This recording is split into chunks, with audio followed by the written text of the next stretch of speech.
In this video, we are going to take a look at how we can insert an Excel file in an AutoCAD drawing.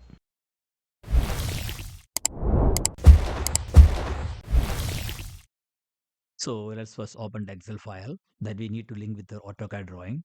And you see this piece of data over here. This is what we need to input into our AutoCAD drawing.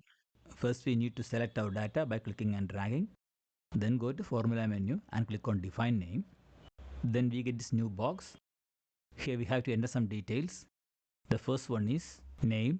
We write joinery details here. Just below that, we see this scope. The default is workbook. Let's change it into sheet 1 because right now we are in sheet 1. You see over here right next to refers to SL range. We don't have to do anything here because it represents what we selected. So now just click this OK. Now we're going to open AutoCAD drawing. This is a drawing in which we want to input the data. So type DL means data link on keyboard and hit enter. It will bring you this command box named data link manager. If you are not good at remembering shortcuts, go to tools menu, click on data links, then on data link manager, and you will get the same box. Here's the third way. Go to insert panel. Here you have the data link. Click on it. The command box for data link manager will be displayed like this.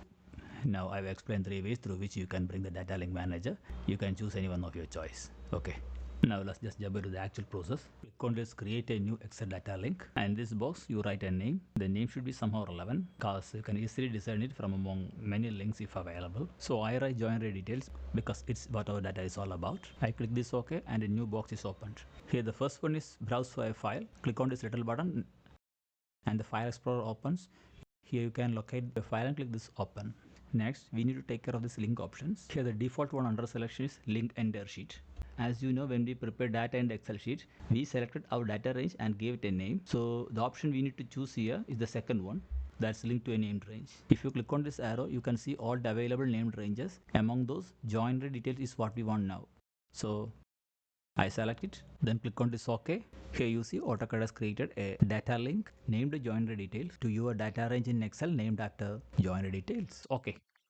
Then type table on your keyboard and hit enter. Then we get this insert table command box. Or go to draw menu and click on table and you will get the same box. If you are using any of the newer versions of AutoCAD, just go to annotate panel and click on table and you will get the same box.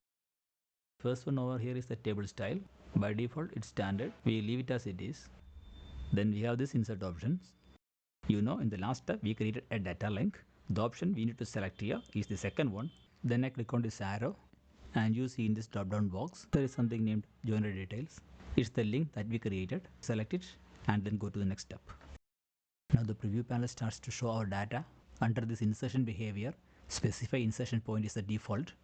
We don't have to change that, so let's just click OK now. I click here for insertion point and you see here our table has come. Then you can scale it into your preferred size. Okay.